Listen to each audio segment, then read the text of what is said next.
Ah, al protestantismo le encanta la leche, pero le cae mal la vaca. Sí. Entonces, bueno, mi hermano José. Entonces, José Plasencia de hoy, ¿cómo le resumiría y cómo le diría entonces al José Plasencia protestante que defendía fuertemente la sola escritura?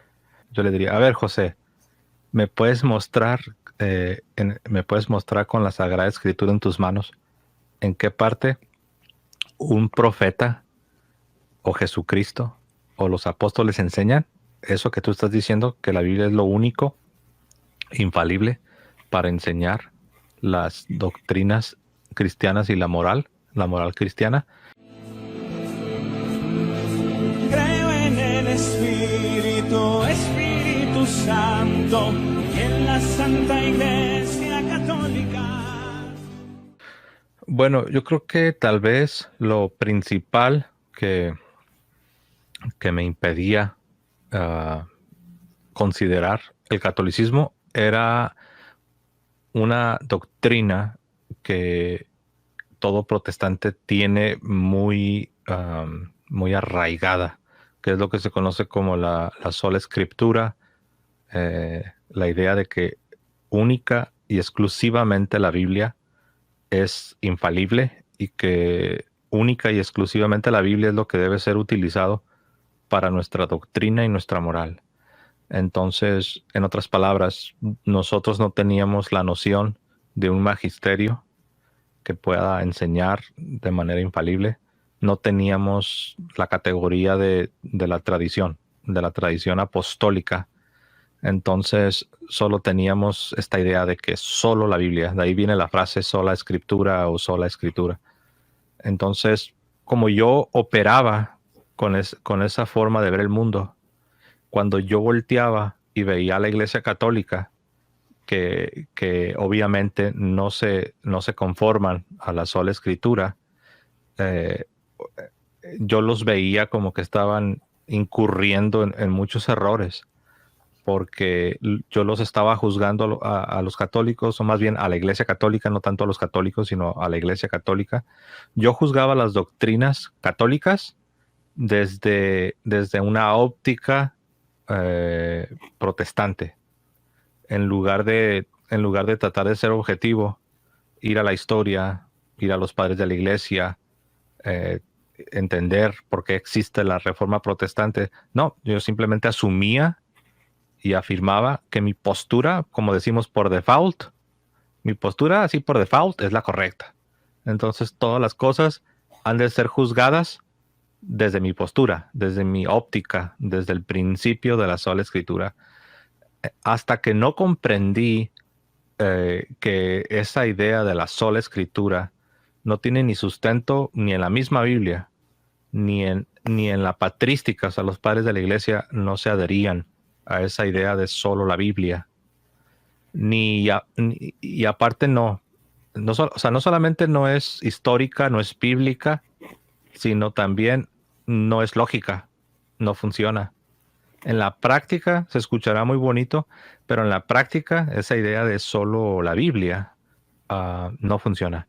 Lo que ha resultado en miles de denominaciones protestantes que si tú entrevistas a los representantes de los principales grupos protestantes, te vas a dar cuenta que todos son sinceros, son honestos y todos ellos van a afirmar que creen en la sola escritura. Sin embargo, llegan a conclusiones diametralmente opuestas y contradictorias. Entonces, cuando yo descubro eso, cuando yo descubrí cómo la sola escritura no tiene sustento, um, eso para mí fue un paso gigantesco. Pude avanzar a pasos agigantados. Fue como que se me cayeron, como que me quitaron la venda de los ojos y pude ver con una luz y con una claridad que anteriormente no podía, a pesar de mi sinceridad, a pesar de mi honestidad, a pesar de leer mucho la Biblia, pero no alcanzaba a ver con esa luz hasta que se me quitó la venda de los ojos, que es la sola escritura. José Plasencia, católico convencido del día de hoy, ¿Cómo le contestaría al José Plasencia protestante de ese momento con base en esa duda u objeción que tenía en ese Monte Everest que le impedía ver la fe católica como la verdad? Entonces, démosle, sola escritura. ¿Qué era lo que pensaba José Plasencia en ese momento y cómo lo resolvió entonces? Pues yo repetía aquí con respeto, pero lo tengo que decir, yo repetía como perico lo que muchos hasta el día de hoy siguen repitiendo igual, ¿no? Como pericos. Y digo como perico porque son de esas cosas que como protestante uno las dice, pero uno no les da mucho pensamiento. O sea, uno realmente, o sea, no las afirmas porque hiciste un estudio exhaustivo y llegaste a la conclusión de que la Biblia es la única regla de fe y moral. No, alguien te lo dijo y tú comenzaste a repetirlo. Entonces, dicen que cuando tú estás constantemente repitiendo algo, terminas creyéndolo. Entonces, Yo así eso me le llamo el sucedió. efecto pollito. Ujú. Sí, Una gallina dice algo y el resto se van detrás pío pío.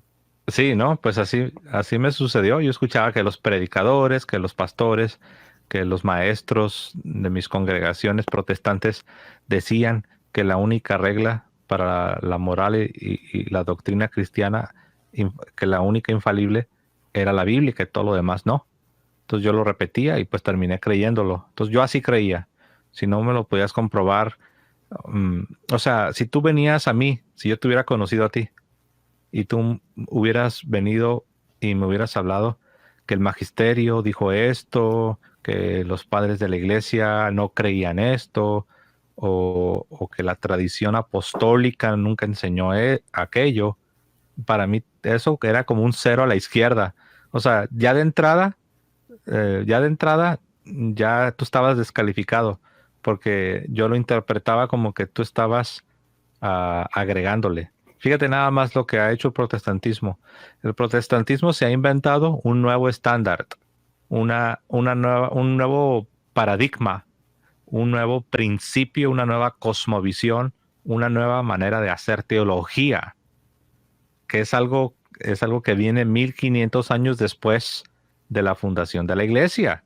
Pero lo curioso es que el protestantismo,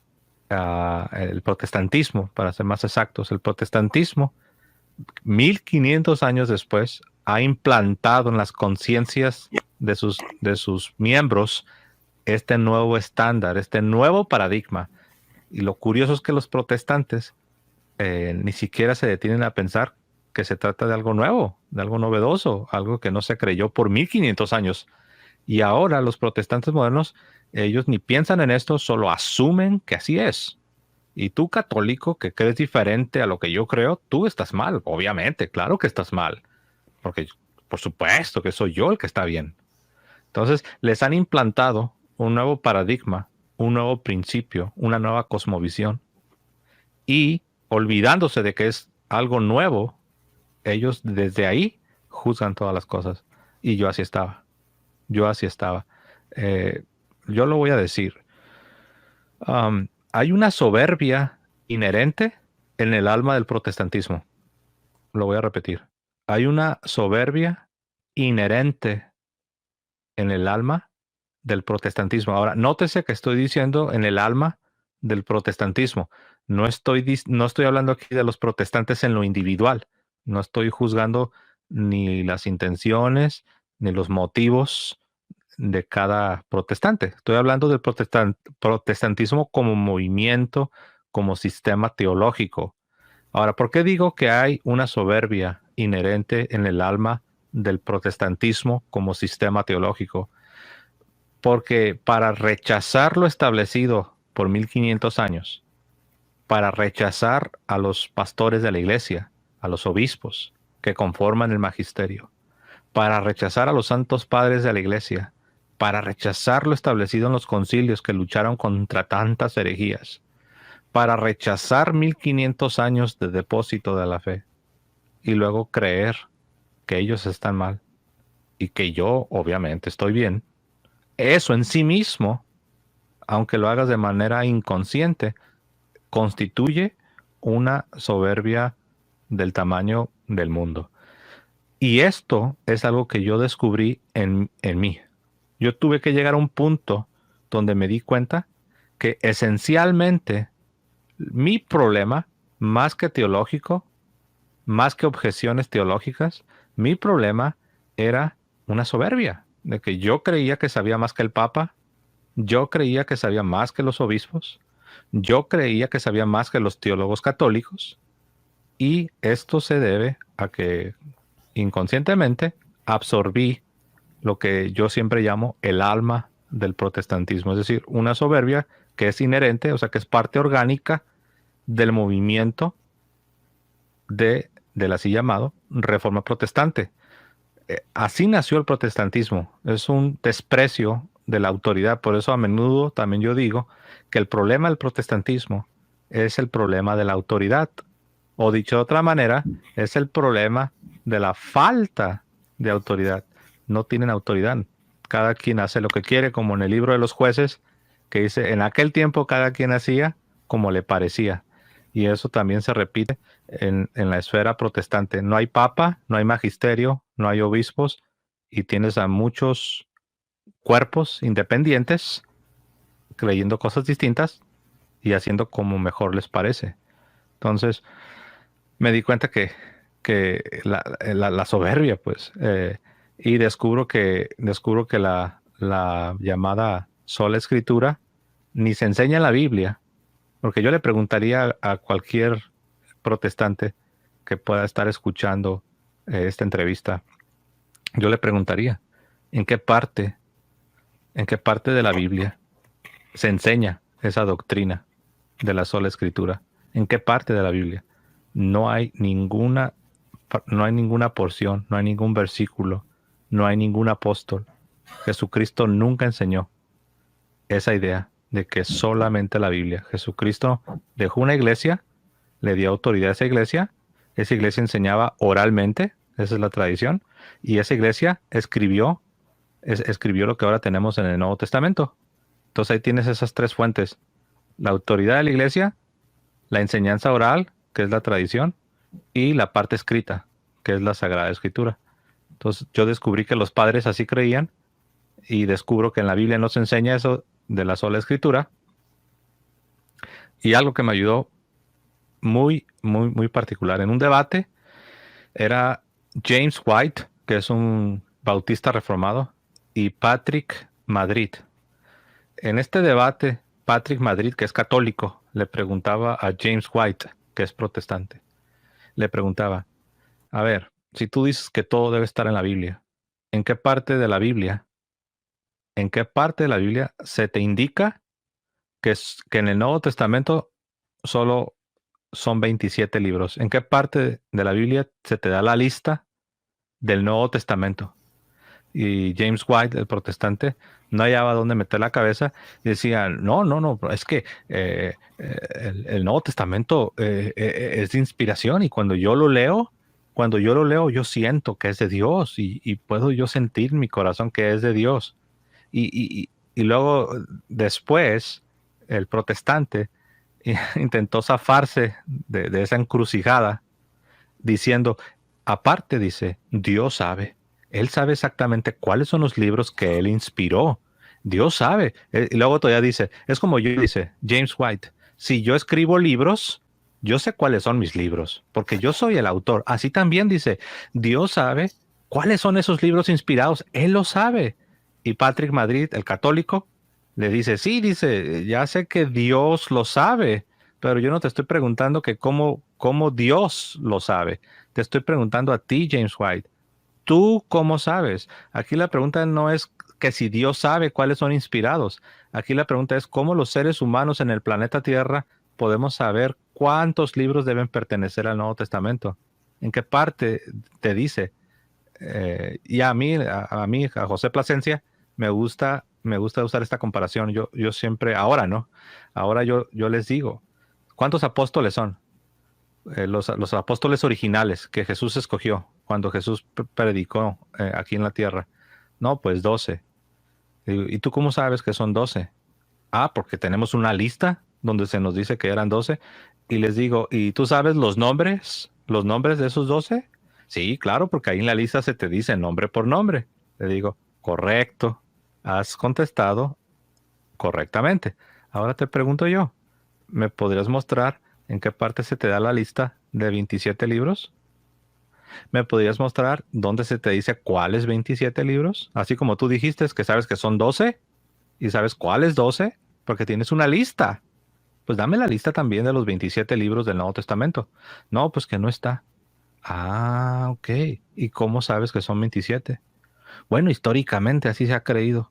Ah, ¿te refieres a que la iglesia tomó por ahí unas decisiones y resolvió controversias? Entonces ahí es donde uno se comienza a dar cuenta el papel de la autoridad de la iglesia. Y bueno, ya para cerrar este punto, así fue como me di cuenta que la sola escritura no es histórica, no es bíblica, y aparte hay doctrinas que yo como protestante sí las creía, pero que realmente no las podía sostener apuntando a un versículo o a una porción de la Biblia. Entonces yo dije, wow, dije, esos católicos parece que al menos en este punto están en lo correcto.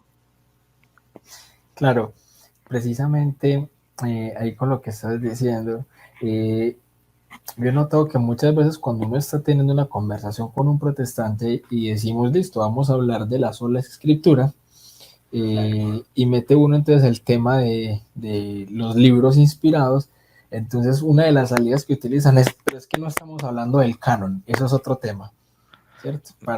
No estamos hablando del canon, eso es otro tema diferente, entonces claro, Sí, esa es la escapatoria. sí, eso traducido al castellano, eso significa no tengo respuesta para esta pregunta que me estás haciendo. Por favor, ya no me atormentes. Vamos a brincar de tema. Pero no, de hecho, en un debate que yo tuve sobre la sola escritura con un reformado, eso me dijo. Lo mismo que acabas de decir, eso me lo dijo. Oh, no. Si querés, en otra ocasión hablamos del canon, pero vamos a enfocarnos en la sola escritura. Y yo le digo, entonces me estás diciendo que la sola escritura no es una doctrina que debe estar respaldada bajo el principio de la sola escritura. No, sí, pero también tiene que ver con el canon. No, le digo, a ver, entonces tú no crees que la idea, o más bien le dije, ¿no crees que el canon es una doctrina que los cristianos deben recibir? Y se atrevió a decir, oh, no, dice, yo no sé si el canon es doctrina. O sea, en otras palabras, llegó a un punto donde tuvo que decir que el canon no era una doctrina. Entonces, si el canon no es una doctrina, ¿por qué creerlo? Y si el canon no es una doctrina, entonces, ¿qué hacemos con la Biblia? ¿Y por qué estoy obligado a creer en los 27 libros del Nuevo Testamento si me acabas de decir que no es una doctrina? Siendo sincero, hermano William, simplemente es una excusa para escapar a la encrucijada que uno los mete cuando uno les hace la pregunta en qué parte de la Biblia se nos da la lista del Nuevo Testamento. Claro, es que solamente es para negar la autoridad de la iglesia que definió estos libros. Aunque suena fuerte esta frase, yo muchas veces lo utilizo y es como que al protestantismo le encanta la leche, pero le cae mal la vaca. Entonces, Sí. bueno, mi hermano José, entonces José Plasencia de hoy, ¿cómo le resumiría y cómo le diría entonces al José Plasencia protestante que defendía fuertemente la sola escritura? Wow, hay tantas formas, pero bueno, yo le diría al José Plasencia protestante, le diría, bueno, como ya lo he mencionado de paso, ¿no? Yo le diría, a ver, José, ¿me puedes mostrar, me puedes mostrar con la Sagrada Escritura en tus manos en qué parte un profeta o Jesucristo o los apóstoles enseñan eso que tú estás diciendo, que la Biblia es lo único infalible para enseñar las doctrinas cristianas y la moral cristiana? Entonces el José Plasencia protestante me iba a contestar, claro que sí, te lo voy a enseñar con la segunda carta a Timoteo, capítulo 3. Ahí claramente dice que toda la escritura es inspirada por Dios, apta para redarguir, para exhortar, para corregir al hombre de Dios en justicia. Y el José Plasencia católico le diría, bueno, ahí está hablando de que la escritura es de origen divino. Eso yo lo creo, yo creo que es de origen divino. Ahí habla de la inspiración, pero ahí no dice lo que tú dices, que únicamente la Biblia es lo único infalible para determinar la doctrina cristiana. Ahí está hablando simplemente de otra doctrina que va relacionada, pero está hablando de la inspiración. Entonces, el José Plasencia protestante, pues ya no iba a saber qué hacer, porque ya pues prácticamente el José Plasencia católico me estaría probando que estoy mal, al menos estoy mal interpretando ese pasaje, porque ese pasaje habla de la inspiración de la Biblia. En ninguna parte dice que la Biblia es lo único infalible que puede Claro, aparte que está determinar. hablando desde el Antiguo Testamento. Y sí, y ya si queremos ser todavía más, si queremos usar la exégesis y la hermenéutica y todo eso, pues San Pablo se está refiriendo a las escrituras del Antiguo Testamento. Y también si estudiamos el contexto, San Pablo no creía que lo único es la escritura, porque San Pablo le acababa de decir unos versículos antes, en el capítulo 2, San Pablo le acababa de decir a Timoteo, lo que has oído de mí, lo que has recibido de mí, esto guarda y enséñaselo a otros hombres, para que ellos también sean fieles, idóneos, para que ellos también enseñen a otras personas. Entonces, ahí San Pablo está hablando de 4 generaciones. Está hablando de su misma generación, está hablando de él, lo que él recibió y lo que le está pasando a Timoteo. Y después dice que Timoteo se lo enseñe a hombres fieles, para que esos hombres fieles se lo enseñen también a otros que habrían de venir. Entonces tienes sucesión, exacto. Entonces, y lo que Pablo le estaba pasando a Timoteo, mucho por revelación del Señor Jesucristo, pero también mucho de los apóstoles, porque cuando San Pablo habla de la Sagrada Eucaristía en 1 Corintios capítulo 11, dice, porque yo también recibí, ahí la palabra recibí es paradosis, es algo que se recibe y lo entregas a la otra generación. Y San Pablo dice que él recibió lo de la institución de la Sagrada Eucaristía. Sabemos que San Pablo no estuvo presente en la última cena. Y sabemos que San Pablo lo recibiría de los otros apóstoles. Él lo recibe, él se lo pasa a Timoteo y le dice San Pablo a Timoteo, yo quiero que tú instruyas a otros hombres fieles para que también ellos enseñen a otros. Entonces ahí tienes la sagrada tradición. Entonces, el mismo contexto, para no alargarlo más, el mismo contexto de segunda de Timoteo, capítulo 3, el pasaje ese de toda la escritura es inspirada por Dios, el mismo contexto te está señalando o te está apuntando a otra fuente de autoridad infalible para enseñar. Y eso es la tradición de los apóstoles, la tradición apostólica. Y también, dicho sea de paso, en la primera carta a Timoteo, el capítulo 3, el verso 15, también ahí San Pablo le enseña una grandísima verdad a Timoteo. ¿Qué le enseña? En 1 Timoteo 3:15, le enseña que la columna y el fundamento de la verdad. Uno se preguntará, ¿y qué es la verdad? ¿Algo abstracto que nadie sabe qué es? No, la verdad es el depósito divino que se le da a la iglesia. De ahí se desprenden todas las doctrinas cristianas que tú estás obligado a recibir. Y San Pablo dice que el fundamento y la columna de la verdad es la iglesia. Y a mí, como protestante, me habían enseñado, hermano William, que el fundamento de la verdad era la Biblia. Eso me lo enseñaron a mí, que el fundamento de la verdad y la única fuente infalible de la verdad es la Biblia. Pero cuando un católico me enseñó este pasaje de 1 Timoteo 3:15 y me preguntó, ¿qué dice ahí? No, pues aquí dice que la columna y el fundamento de la verdad es la iglesia del Dios viviente. Entonces, ¿sabes qué, hermano William? Ahí ya sí doblé las manos y dije, Imposible. no, pues ahí dice que la iglesia, pero todavía no acababa ahí el drama, porque entonces yo me pregunté, ¿cuál iglesia? Porque ahí dice que la iglesia, pero después yo dije, ¿cuál iglesia? Y entonces yo empecé una búsqueda a la que yo titulé la búsqueda de la iglesia histórica, así le llamaba yo, la búsqueda de la iglesia histórica.